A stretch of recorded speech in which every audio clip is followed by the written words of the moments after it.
Good afternoon. I am very, very honoured to have a fellow Northerner joining me for the second edition of Flex in the City, and that is the wonderful Ian Holden from SS&C GlobeOp. Ian, welcome. Thank you very much, Rachel. You're very welcome. Very welcome. Very excited to have you on the show today and to learn a little bit more about you and your story. So, a proper Northern grilling, as they say. That's right. I'm so, nervous now. You're nervous now. I know. Don't be nervous. Don't be nervous. Perhaps you could start by just telling us, because you're from Burnley. That's correct. Yes, you're from Burnley. Yeah. So, love to hear how you ended up in London and how you ended up in this, big bad world of financial services. Yeah, well, to be honest, it's a long time since I've lived in Burnley. That's where I was born and brought up till probably about the age of 13 or 14. Mm-hmm. You'd never think it from my accent. There's certainly a trace of Burnley still in there. I think it's one of the traits of people from the north is you do tend to be very proud of where you're from, regardless of what's happening in the particular town that you're from. My father got promoted. We moved down to the south of England. He was working in London at the time, so we lived in Bedfordshire. So you've been down in the south since you were 14 years old. Exactly. Yeah, it doesn't really sound like it, does it? No. But then the flip side to that is, my first job in London was at Barclays, and I was actually in retail banking, and there was a boss there, and I was working in the regional office down in Pall Mall, and he pulled me in for my first one-to-one, and he said, "Ian, you're going to be a success." And I said, "Great, thank you. Why?" "Your accent." I said, "Sorry?" "So you're going to have to help me here." And he said, "Well, look," and he said, "when you speak to somebody, they're going to pick up on the accent. And the first thing they're going to do is say, 'Where are you from?'" And he said, once they say, "Where are you from?" he said, they will either enjoy football and they will ask about football. They will know somebody from that part of the world. He said, you will always have the start of a conversation. And I have to say, the very fact that we're starting this podcast in this way actually shows that what he was saying had some validity. And I still get it today. Yeah, absolutely. So you started at Barclays, then what happened? Started at Barclays, realised there was no money in retail banking. Right. And then moved across to Morgan Stanley. Right. Did 12 years at Morgan Stanley, loved it. Mainly in the operations world there. But did a number of various different projects. Spent 3 months in Paris helping to set up the Paris office back in 1994. Alors, vous parlez français, alors? Yes, something like that. I just found that I came away from there with lots of things that I realised I would use in the rest of my career. I left with confidence. What Morgan Stanley was excellent at was doing lots of training around leadership. So we did some MBA work, I think, with Warwick University. I just found that side of things really, really interesting. Left after leaving Morgan Stanley, I moved from what we describe as a sell side to the buy side. Worked for European Credit Management for 9 years. When I joined, it had around about 1.5 billion euros assets under management.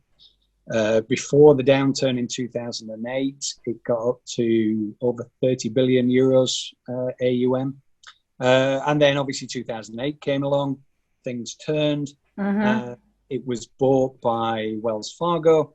Right. And they decided to look to see whether, they could do their operations and fund accounting work, how should we say this, more efficiently and cheaper, I presume, by moving to another firm. So I was lifted out. I joined GlobeOp. That was a really interesting part in my career.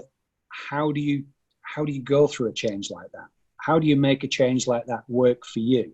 Yeah. And I look back on that with a lot of pride as to how we managed to get through that positively, how we managed to make that work, and also then how I used that experience to kick on within GlobeOp as it was. Yeah, and what was exceptional about the leadership at that time of transformation? Well, I had a small team of 10 people at that time, all incredibly good, all incredibly intelligent people, maybe a tad younger than myself, and therefore for them it was quite a difficult thing to go through. But really it was about helping them to get through it and to say, well, look, this is what's happening. What you've got to work on is what are the things you can affect. Don't worry about the things you can't affect. Worry about the things you can affect, and have confidence in your own ability. And remember at the time, there's a couple of them came to me, and we built a great little team. We were incredibly efficient, considering it was an operations team of 10 people, and we at the time we were still at 16 billion euros. It was incredibly efficient, but what ECM wanted, or what Wells wanted at the time, was something to be scalable.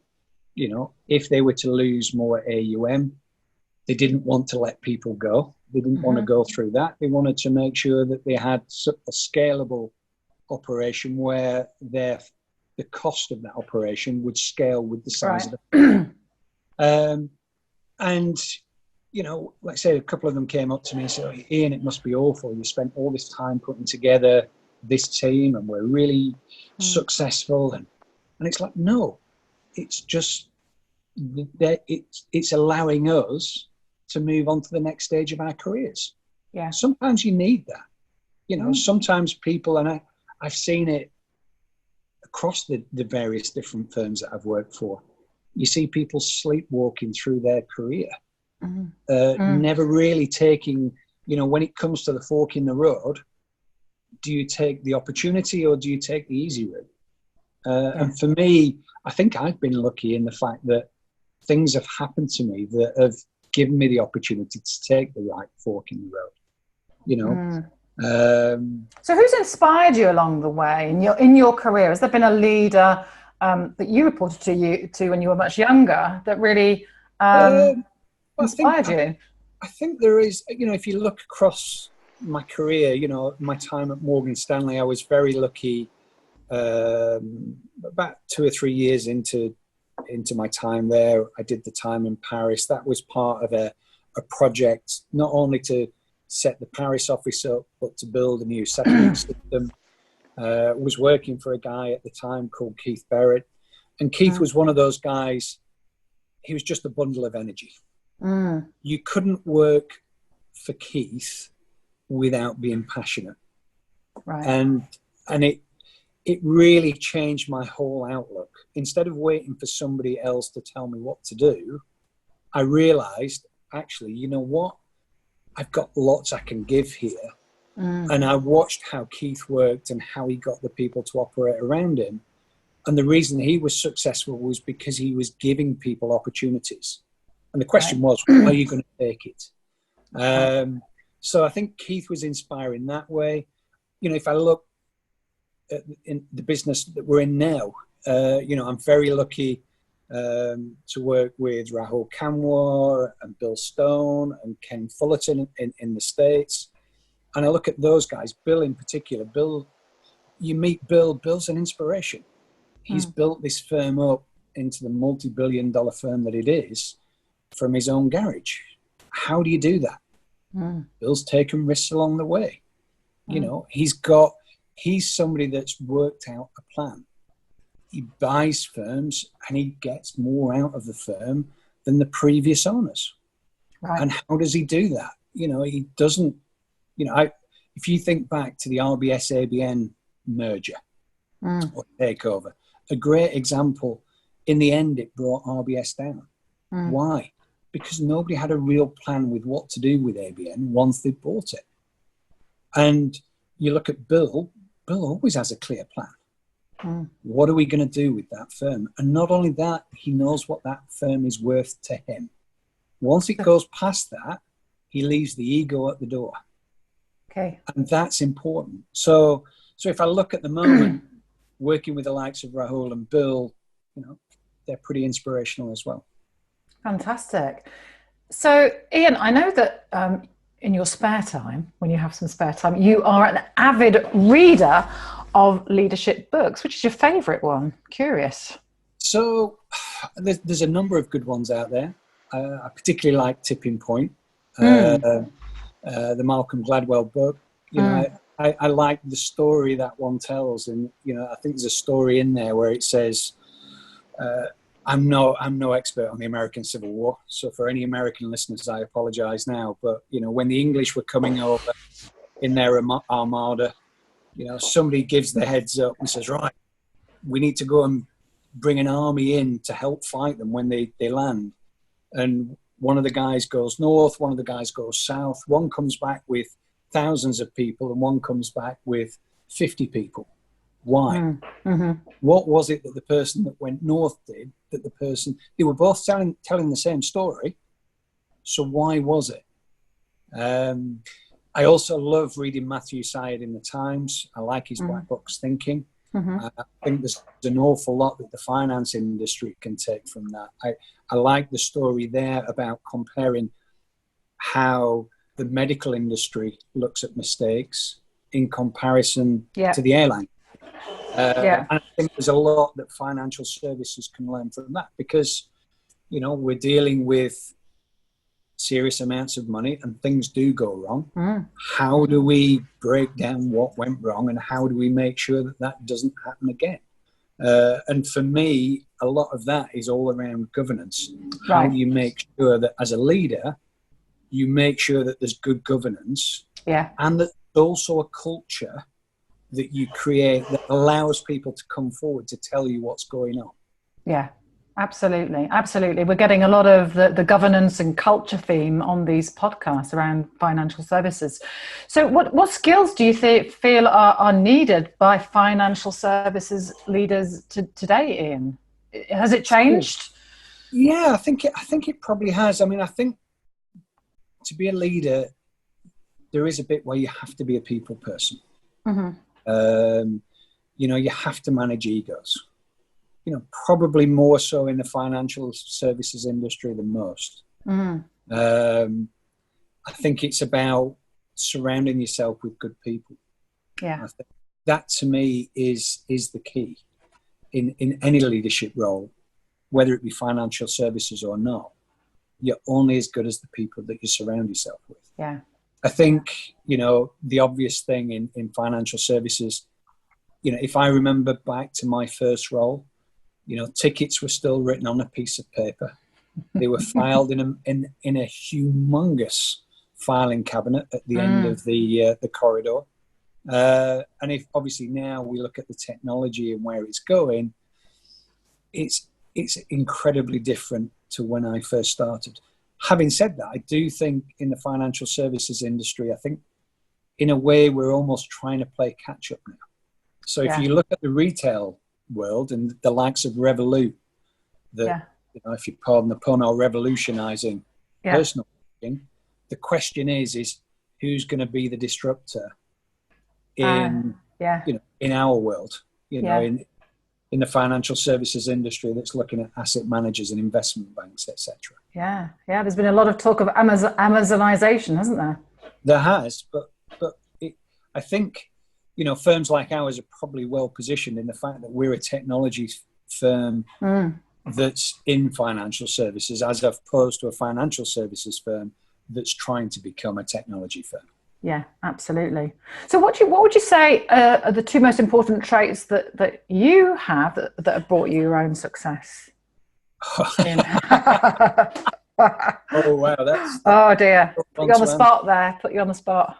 I think it's the people bit. I think part of the problem with financial services is it's complicated. Don't let anybody tell you otherwise. It's different. If my mum was listening, could you explain what you do to my mum? Yeah, I could. Okay. But for me, and I think that's why one of the reasons I think I can be successful. For me, my part of the business is an administrator. What does an administrator do? Mm-hmm.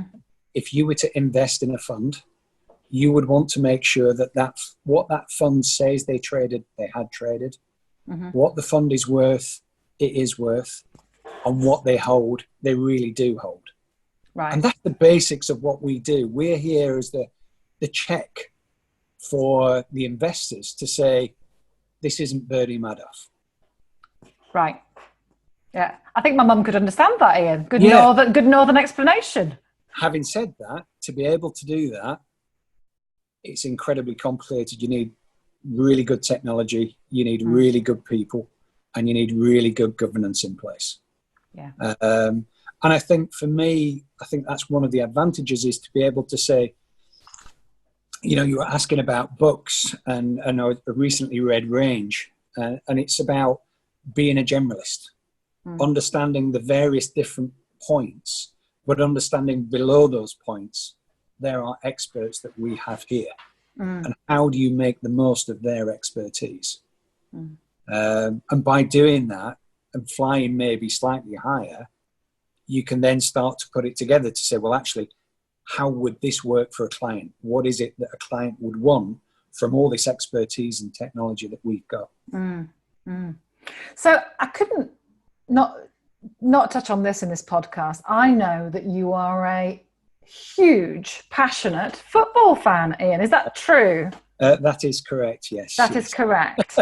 So I'd like to ask you, who do you think has been the most inspiring leader in that industry, and why?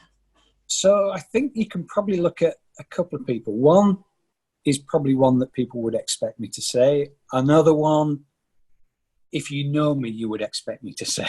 Okay. So the first one is Pep Guardiola. Uh-huh. If you like your football, he has created a brand that's not just pleasing on the eye, but also is incredibly successful with the resources that have been available to him. So bearing in mind that he started at Barcelona, which is arguably, if not the biggest club in the world, then certainly one of the biggest clubs in the world. Mm-hmm. The second person is Sean Dyche. As we said at the start, I'm from Burnley, very proud to be from Burnley, and therefore from an early age I was taken to Turf Moor to watch what I think passed for football at the time. And Sean Dyche is the manager of Burnley, has been for 7 or 8 years now. Mm-hmm. Burnley is a town of 80,000 people that is playing in the biggest league in the world and being competitive, currently sat 7th in the Premier League. How does a town of 80,000 people without a major financial backer become 7th in the biggest league in the world? And the reason is because Sean Dyche has found a way of making sure that the sum of the parts is far, far greater than the whole. And how does he do that? He does that because he's got a clear plan based on the resources available to him. He isn't following Pep Guardiola, mainly because, as he says, I don't have the money. And if he doesn't have the money, clearly he's not going to be able to purchase players of the technical ability that a Manchester City have. Yeah. So based on what he does have, how does he make it successful?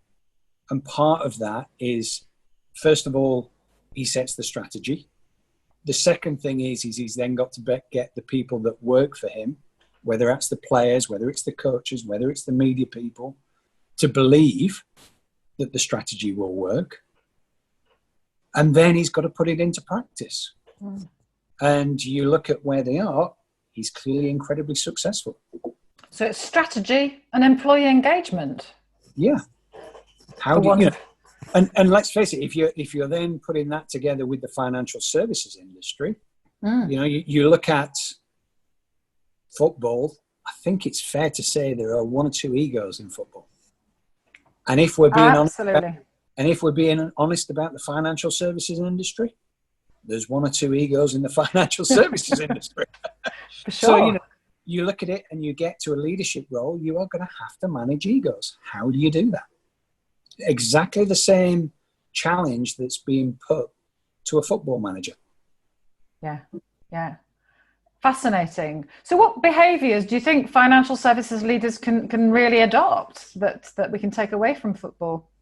Well, I think if you look at what Sean Dyche says about how he works with his players, I think it's honesty.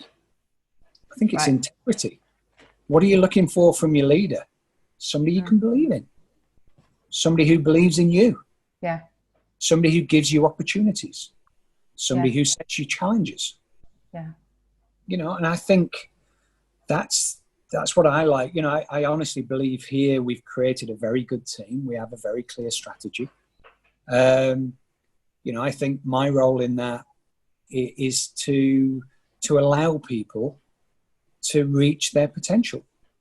Everybody has a different level when it comes to whatever that potential is, but I'd like to think that people here get that opportunity. Absolutely. So, Ian, I think there's a book in you, The 7 Habits of Highly Effective Northerners. We have discussed that. We have discussed that. So, Ian, thank you so much. Ian Holden from SS&C GlobeOp, thank you so much for participating on Flex and the City.